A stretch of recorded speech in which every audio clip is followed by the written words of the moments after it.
Hi everybody, welcome back to English 112. This is for our class for Thursday, the 1st of December, where we are putting some closure onto poetry.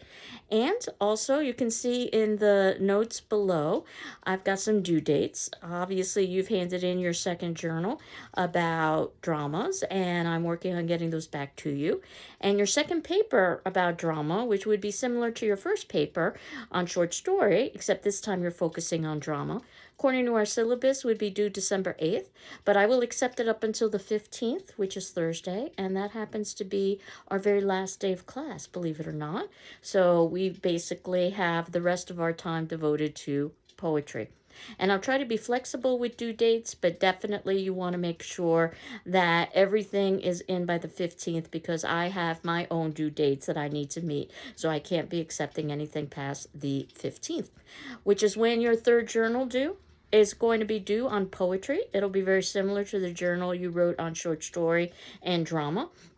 I will just ask you to select 3 poems and to write about a page or so in response to each of them. And I evaluate it informally on a checkmark system. I think of it as a conversation on paper, and I don't evaluate for grammar or mechanics. And I should be able to get that back to you before the final examination. And if we were meeting in person, the time for the final examination would be Thursday, the 22nd at 1 p.m., which is when I'm going to be posting our final exam. And if we were meeting in person, you'd have approximately 2 hours to take that final. I'm going to give you 24 hours to take that final. So I'll post it on Thursday, the 22nd by 1 p.m. And the idea is that you can hand it in by the 23rd. You can send it to my email in the way that you've been submitting in your other assignments. 24 hours later, the bulk of it will be based on poetry, where I will give you a series of poems that we've talked about in class and ask you to select 2 to analyze them in depth. There will also be 2 shorter questions, one 10 points for short story, one 10 points for drama, just so that we could put closure on the semester as a whole. And the exam is open book, open notes, so you can reference things like your journals and your textbooks and our class notes and all of the rest. So we'll talk a little bit more about the final as we get a little bit closer, but basically the question for us is, what is poetry? It's a question we asked with drama, and a question we asked with short story, and a question we asked with literature as well. So some points about this. There really is no clear definition for poetry, just like there oftentimes is no clear definition for literature, but perhaps poetry is even more obscure. It often utilizes things like rhyme and meter, a beat, or alliteration, the repetition of initial consonant sounds, but it doesn't necessarily have to. It tends to be very dense and very compact, and that means that it requires multiple readings. And I've suggested multiple readings with all of the pieces of literature that we've done this semester, but you definitely have to do that with a poem. In fact, the shorter the poem is, the more attention you need to pay to it. In theory, you could write a 4-page paper about a 4-line poem, and in that instance, that means everything matters. Word for word, piece of punctuation by piece of punctuation, all of the possible associations and interpretations. Think about how a poet might spend months, sometimes even years, writing that 4-line poem. So obviously the choices were quite deliberate. Poems usually examine emotional states. I guess that's true of all literature, but especially poetry, which is perhaps why it's the least concrete, perhaps, of all of the 3 genres. It's not difficult to, or it's not easy to articulate an emotional state. The textbook talks about reading responsively. And this is good news for us in that we've been doing this over the course of the semester. But I would definitely recommend, just as the text does, that you read the poems out loud, because poetry is meant to be musical. In fact, what poets are trying to do is to create music with words, so that when you say the words, you don't sing the words. You say the words, you can hear the musical elements within them.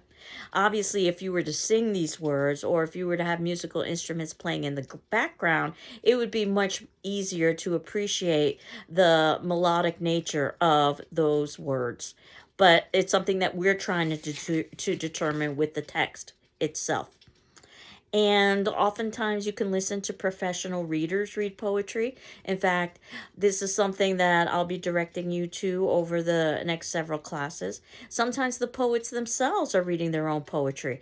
And of course, that would be for the more contemporary poets because we would have the technology available in order to be able to hear the recording or to watch their video. That said, just because somebody has created a poem, that doesn't necessarily mean that they're skilled at reading it. Just like if somebody has written a song, that doesn't necessarily mean they're skilled at singing it. Some are and some aren't. So, The Pleasure of Words on page 593 and 596 talks about when you are reading poetry, you want to make sure that you're reading critically and you're annotating. You're taking notes in the text, much like we've been doing all semester long with short story and also with drama. So you can utilize all of the similar techniques.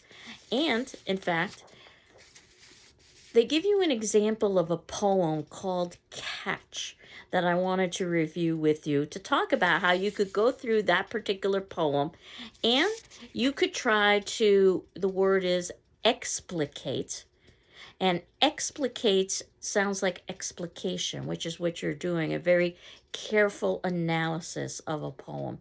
One of the suggestions they have when you are annotating poetry is not just to indicate those words or expressions that seem to be important, but at the ending of the poem to write a paraphrase. In other words, to write in your own language, in sentences, what you think the poem is about. I recommend 3 readings of a poem. The first, not to try to understand the poem, but just to listen to it, to appreciate its sounds and rhythms.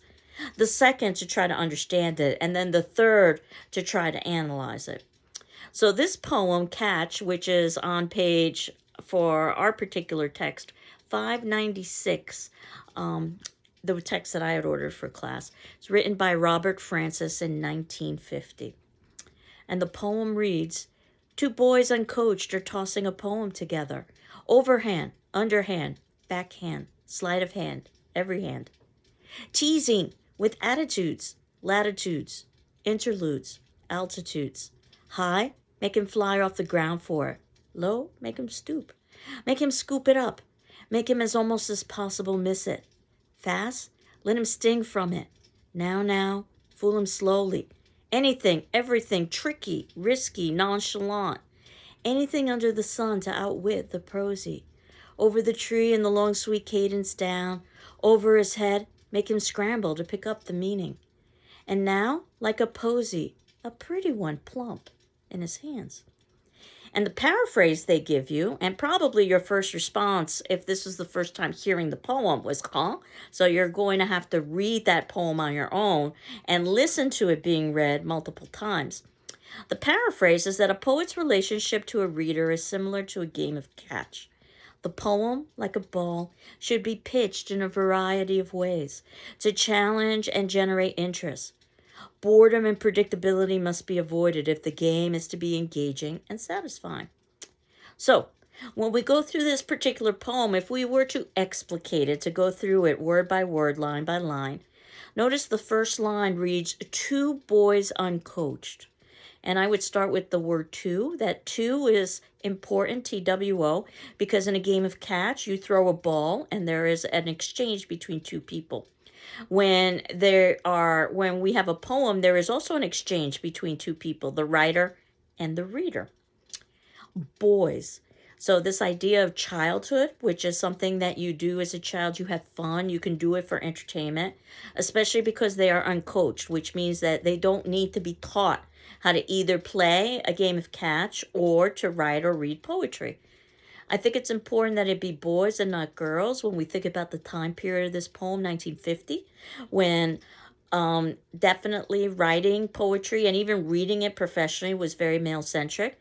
And even a game of catch in today's world, think about professional baseball, is very male-centric.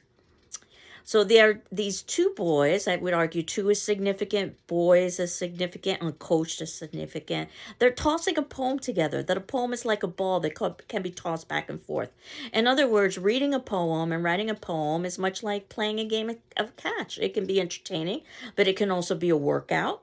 And it can also have some rather high stakes involved. Again, think about professional baseball, which would be the same if you were, let's say, a professional poet as a writer or a professional reader of poetry if you were a professor, because that would be your living. But the rest of us do it basically as a kind of hobby. Overhand, underhand, backhand, sleight of hand, every hand. Notice how the word hand is repeated in that second line, because hands are what are used with tossing a poem or tossing a ball, playing a game of catch, but also writing poetry, you use your hands. And even reading poetry, if you're going to annotate and take notes, you use your hand. Teasing with attitudes, latitudes, interludes, altitudes. The idea that there is this teasing involved when you're playing a game of catch. You don't want to make it too easy, because then it would be boring. And it's the same with a poem. You don't want it to be too easy. You want to challenge the reader. High, make him fly off the ground for him. Low, make him stoop. In other words, this is going to be a workout, reading and writing poetry, as well as playing a game of catch. Make him scoop it up. Make him almost as possible miss it. Fast, let him sting from it. Now fool him slowly. And I guess that's what poetry tries to do. It tries to fool you, to outwit you. Anything, everything, tricky, risky, nonchalant, anything under the sun to outwit the prosy. Over the tree and the long sweet cadence down. And cadence is a musical sound. Think about how a ball can whistle through the air and make a sound. And obviously poetry is musical as well. Over his head, make him scramble to pick up the meaning. That's what we're going to be doing over the next several classes, scrambling to try to pick up the meaning. And now, like a posy, a pretty one plump in his hands.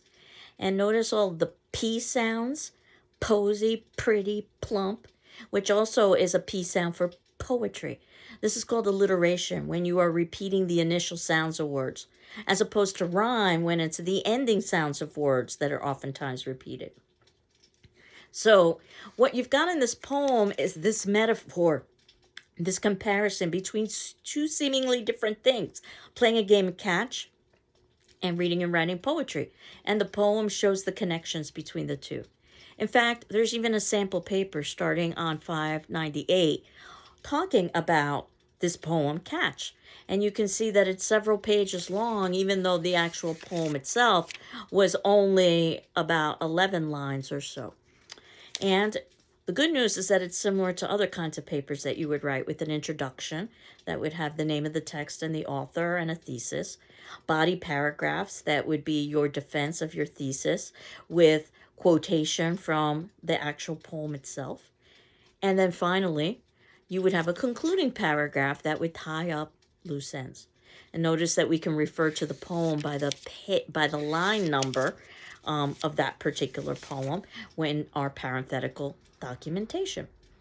So we aren't writing a paper for poetry because we won't have time for it. But there will be a final exam where you will be writing on poetry.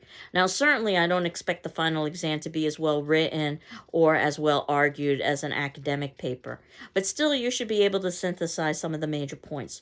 So the best way to study for the final is to read all the poetry, watch all of the class videos, answer all the class discussion questions, read all of your peers' responses to those discussion questions, and then you can just synthesize it all for the final examination.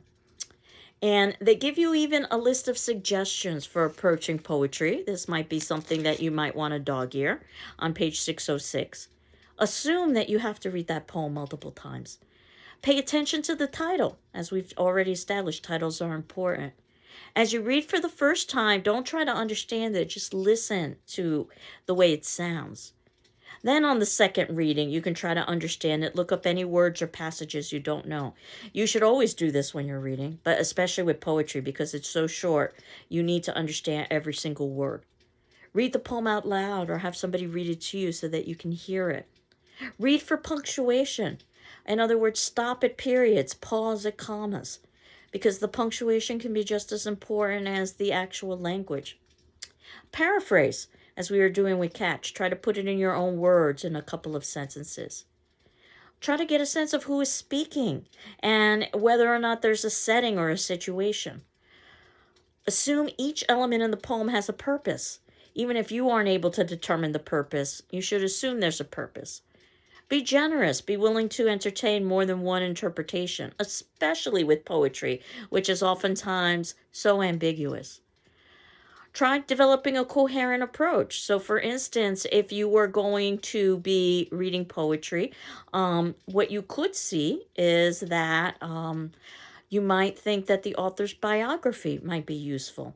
Or what you might see is that the historical period might be useful, which was our last attendance question. I had asked you to look up historical time periods.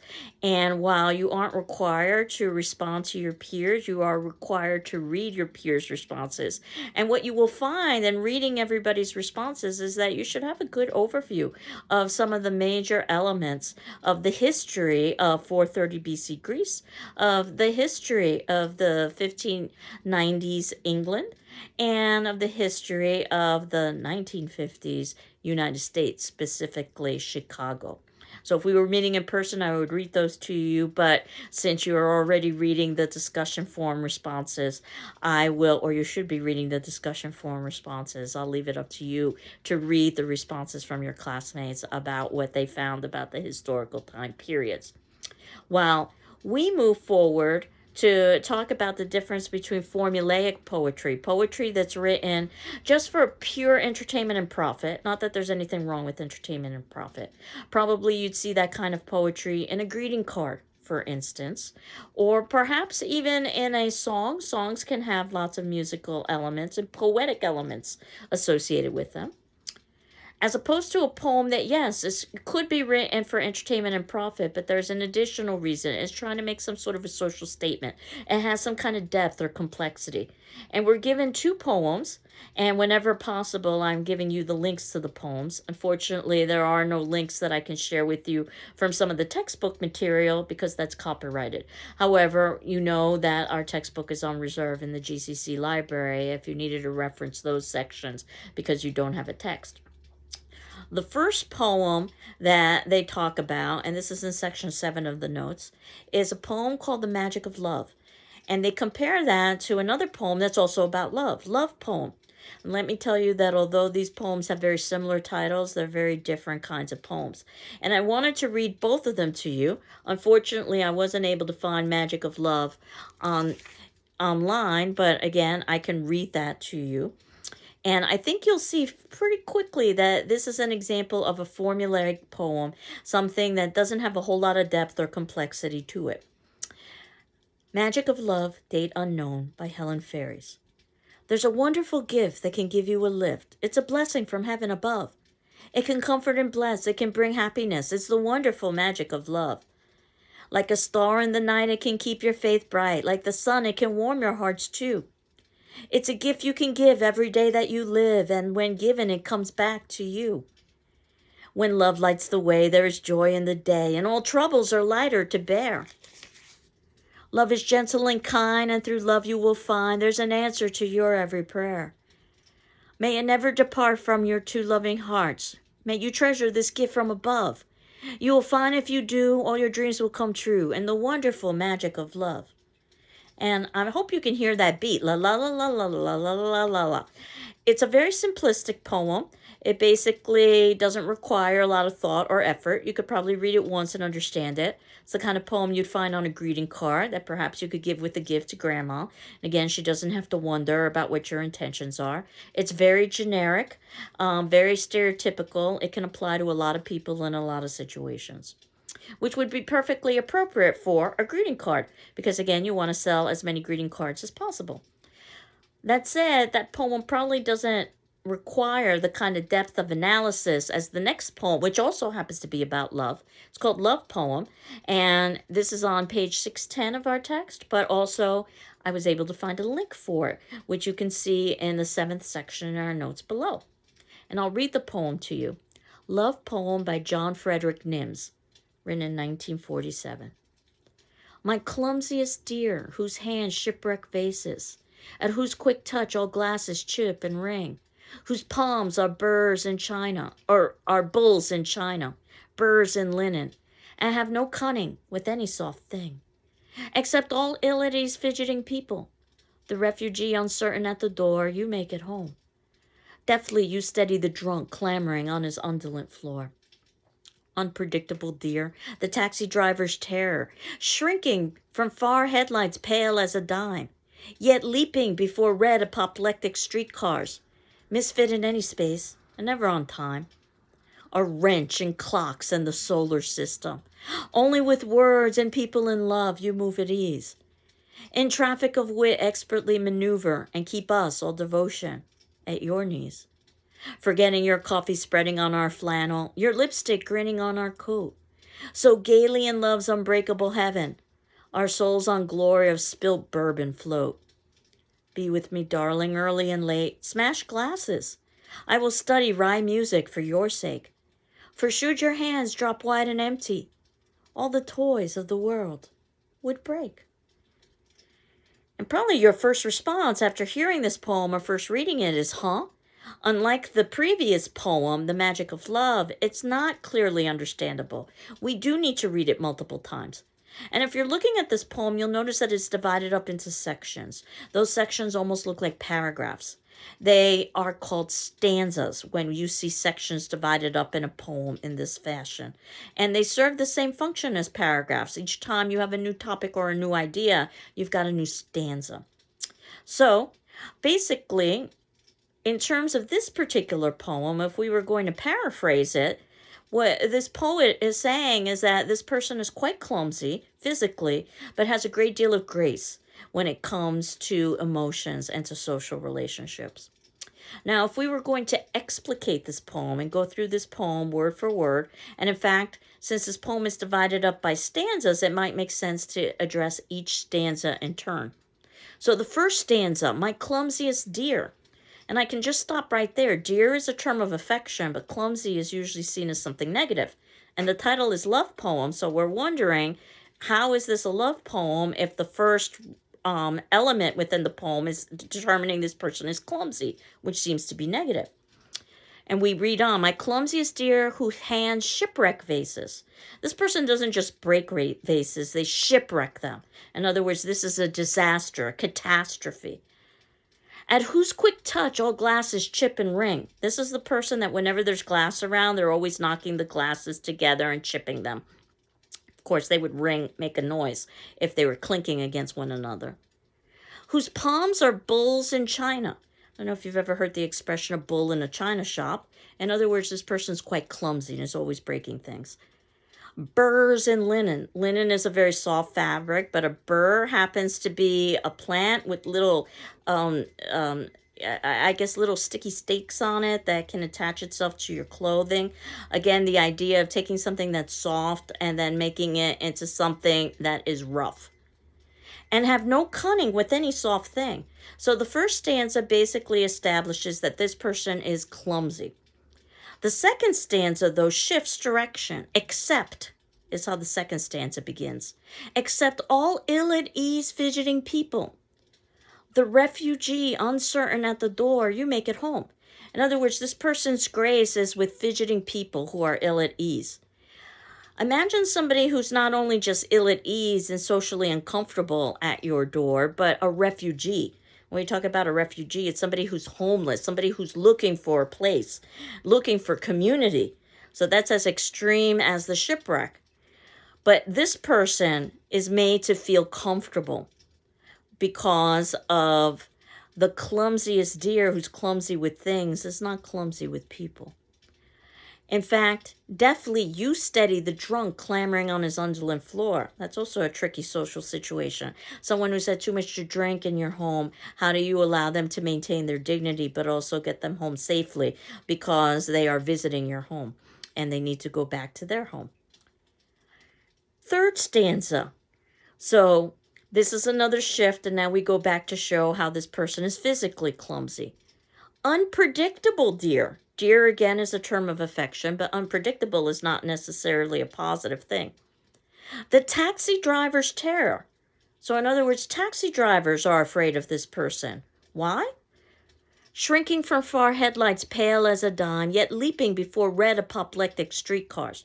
Now, taxi drivers, the stereotype of a taxi driver is that they're very bad drivers. So this person has got to be an even worse driver to make taxi drivers afraid. In fact, they're the kind of driver who will shrink from far headlights pale as a dime. In other words, the person who's afraid to make the left turn because they can see far off in the distance there's a car coming. There's plenty of space, but they're still timid. They're still afraid to turn. Yet this is the same driver who would leap before red apoplectic streetcars.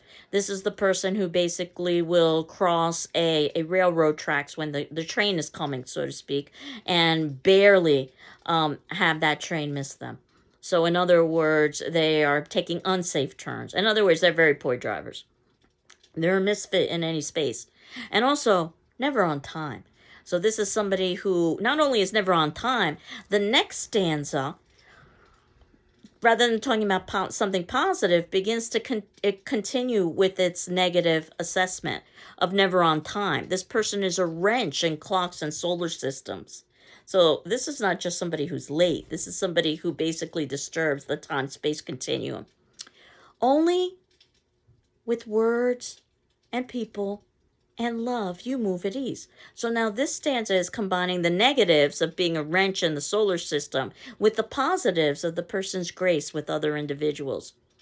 In a traffic of wit, expertly maneuver and keep us all devotion at your knees.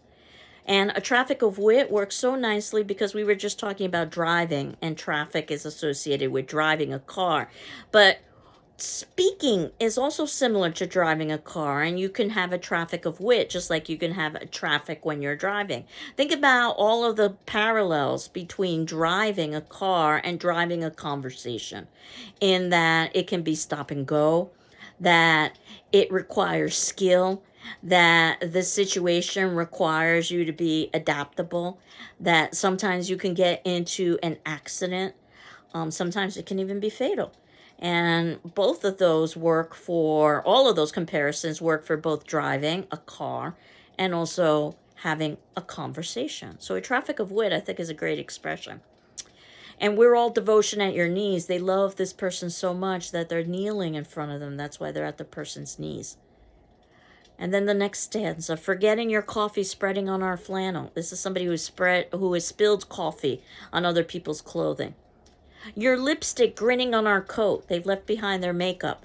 And when we think about the time period this poem was written, 1947, I suspect that the subject of this poem is female because this person is wearing lipstick.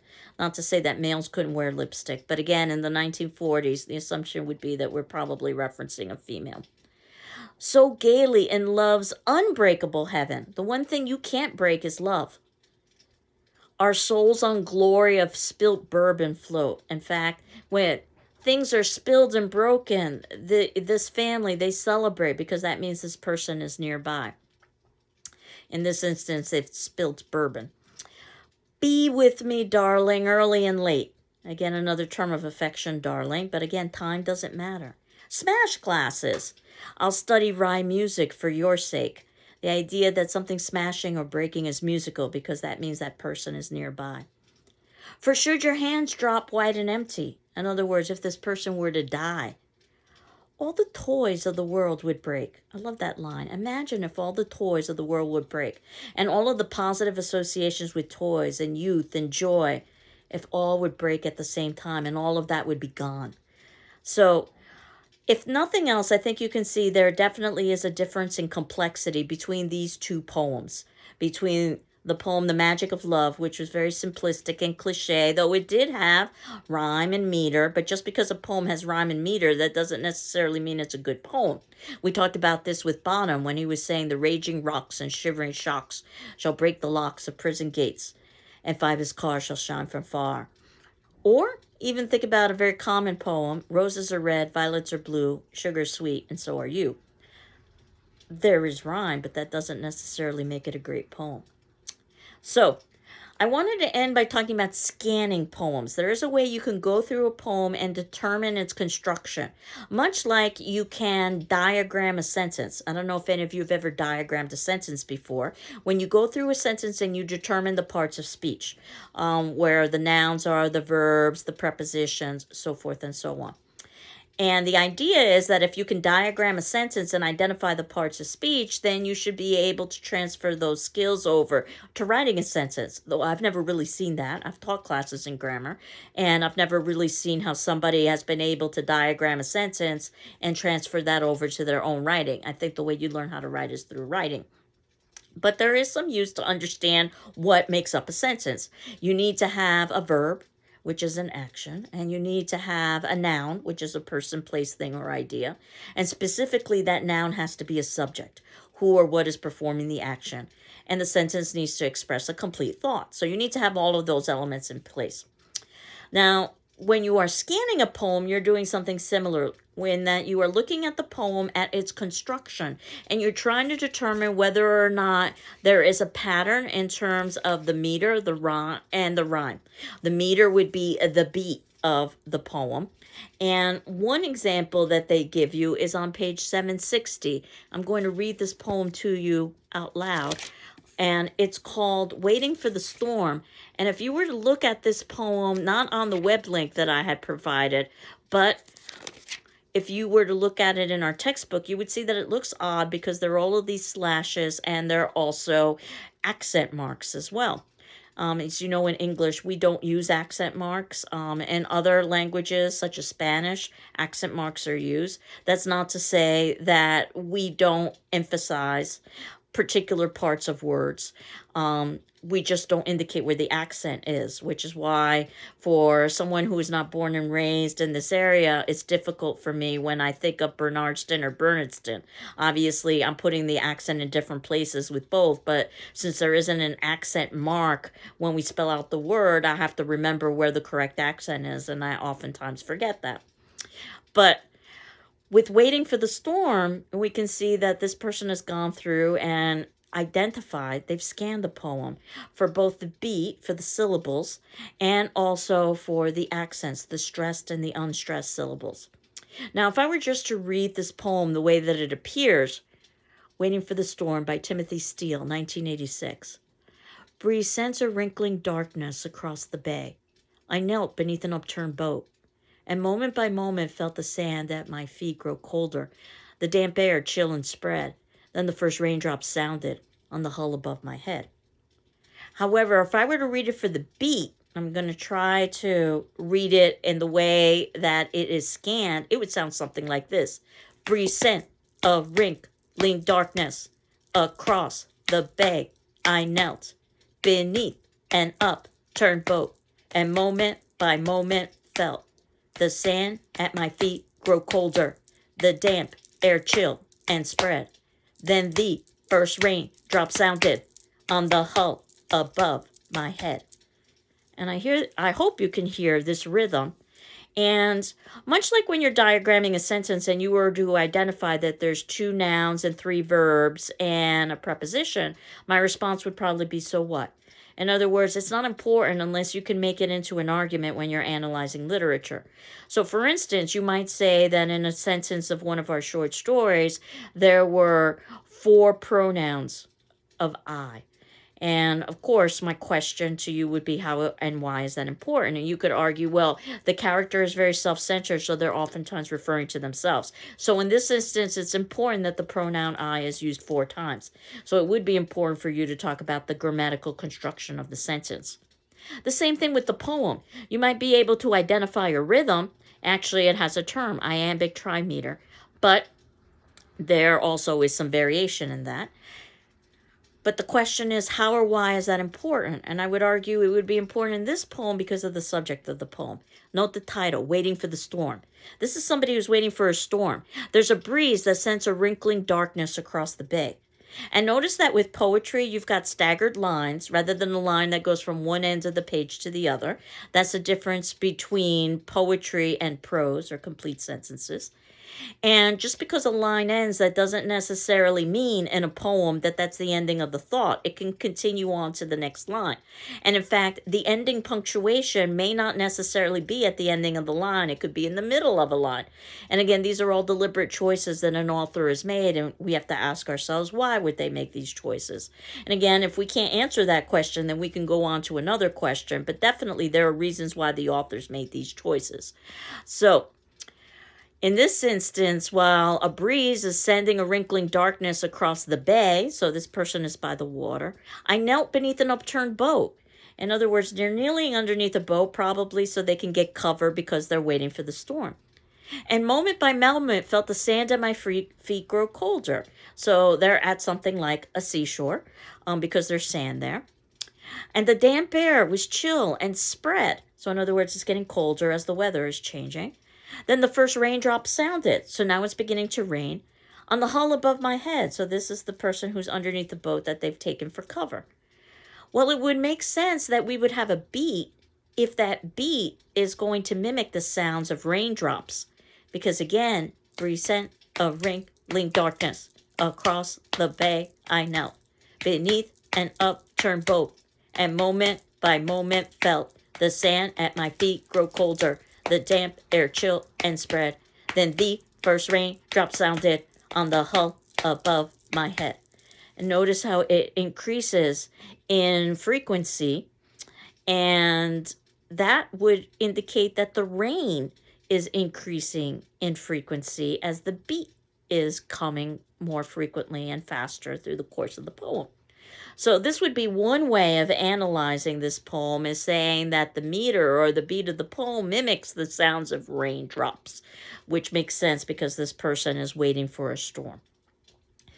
Of course, that's not the only meaning, and it's not necessarily the definitive meaning. It's a possible meaning. And you can also scan a poem not just for its beats or its rhythm or its meter, but you can scan a poem too for its rhyme scheme, which means a rhyme pattern. And the example that I'm giving you of that is on page 777, a poem called Upon Julia's Close. And if you were to see this in our textbook, you'll see that it looks somewhat odd because at the ending of each of the lines, we've got letters of the alphabet, A's and B's, and if the poem continued, there could be C's and D's and E's. Those letters did not appear in the original poem. Basically, those were added in by the person who scanned the poem. So the poem reads, Upon Julia's Close, 1648 by Robert Herrick. When as in silks my Julia goes, then methinks how sweetly flows that liquefaction of her clothes. Next, when I cast mine eyes and see that brave vibration each way free, oh, how that glittering taketh me. As you can see, this is a very short poem. And the way that you determine rhyme in a poem is that you look at the last word of each line. So the last word of the first line is goes. And that's represented by the letter A, the first letter of the alphabet. Anything that rhymes with the word goes would be indicated by an A. Any new rhyme would move to the next letter of the alphabet. That would be B for us. And then a new rhyme after that would be a C, and so forth and so on. And then once you identify all of these letters, all of these rhymes, you look to see if there's some sort of a pattern that you can discern.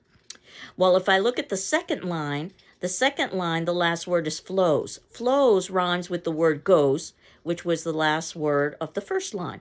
So in other words, I've got a repetition, A and A of rhyme. And in fact, the third line ends with close, which also rhymes with flows and goes, which means I've got A.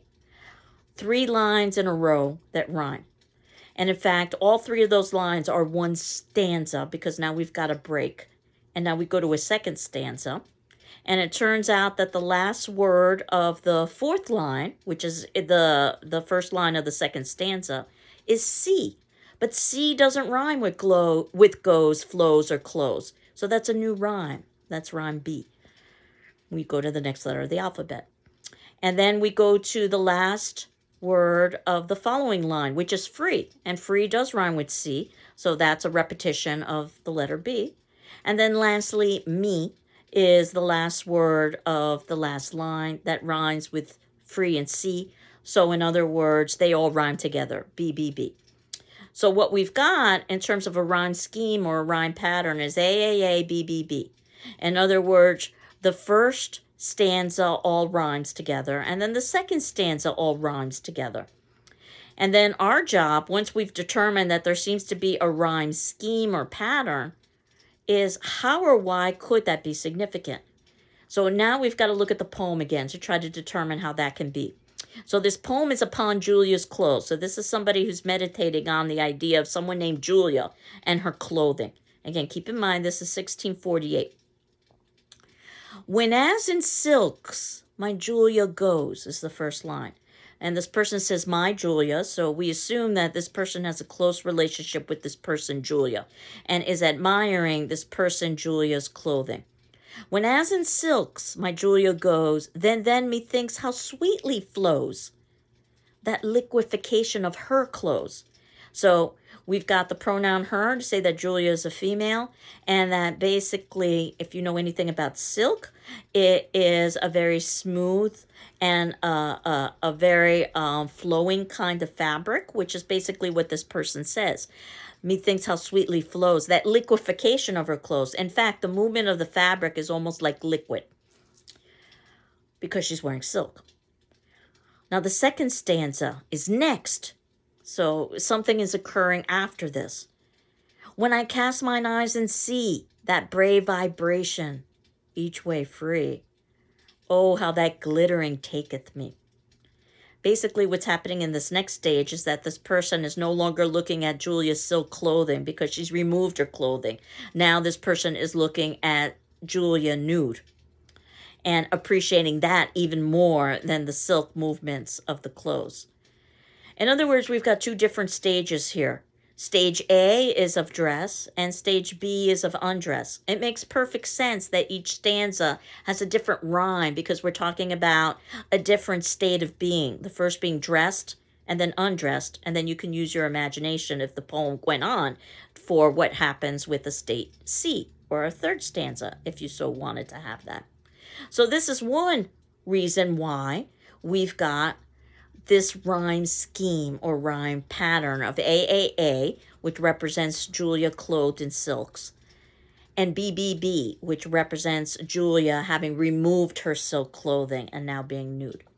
So I say all of this just so that you understand about how one could go about scanning a poem for meter, for the beat, basically the rhythm, or how one can go about scanning a poem for rhyme.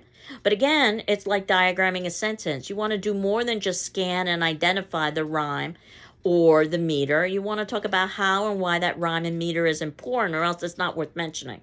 Just like if we were reading Young Goodman Brown, it wouldn't be worth mentioning that in the first sentence there are 4 adjectives and 3 nouns. My response to you would be yes, so what? Again, you would have to make some sort of argument as to how that's important with the text. So next class, we're going to start to read some poetry. Probably the most famous poem, or one of the most famous poems in English literature, is Shakespeare's sonnet, Shall I Compare Thee to a Summer's Day? Also, one of the most misread poems in literature, so we'll talk about that. And some of the poems are listed as handout poems. So if we were meeting in person, they were not included in your textbook. I would give you a hard copy, but you can see that I've also included the web links for this. So in terms of how I wanted to end, in addition to talking about our attendance question, you might have already heard about faculty and staff at GCC being on something called Work to Rule. Work to Rule is a work action that's taken where you follow your contract, but you don't do anything above it. And we've just gone on Work to Rule today because it's been 16 months that we've been trying to negotiate a new contract. So basically, we have been working under the old contract and our old salaries for over 16 months and have not been able to come to a resolution with the state. So this is the work action that all community colleges are beginning to take across the state of Massachusetts, where basically we are following our contract, but we aren't doing any additional works. And from your perspective as a student, you probably won't see much difference. But this will make a difference for many of the behind the scene things that faculty and staff do, such as such as serving on committees and serving on governance structures. There's quite a bit of work that we do that's not related to teaching. So those would be the things that we would cease doing. But again, I don't think you're going to see much of a difference in terms of your instruction. But I did want you to be aware of that because you probably are going to be hearing things if you haven't already thus far. So we end with our attendance question, which is on our class discussion form and should be answered by the 3rd of December, which is Saturday by noon. But of course, you can ask for additional time if you need it. And certainly, you don't need to respond to your classmates, but you do need to read your classmates' responses and my responses. And the question is, what is your personal definition of poetry and why? I began today by talking about that poetry is really something that's very difficult to define. Certainly, there are many textbook definitions of poetry. But I'm curious to know, how would you define poetry? And why would you give that definition? For instance, if a child were to ask you, what is poetry? How would you respond and why? So I hope you're doing well. I'm doing well. And next class, we will begin by talking about Shakespearean sonnets. Take care. Bye-bye.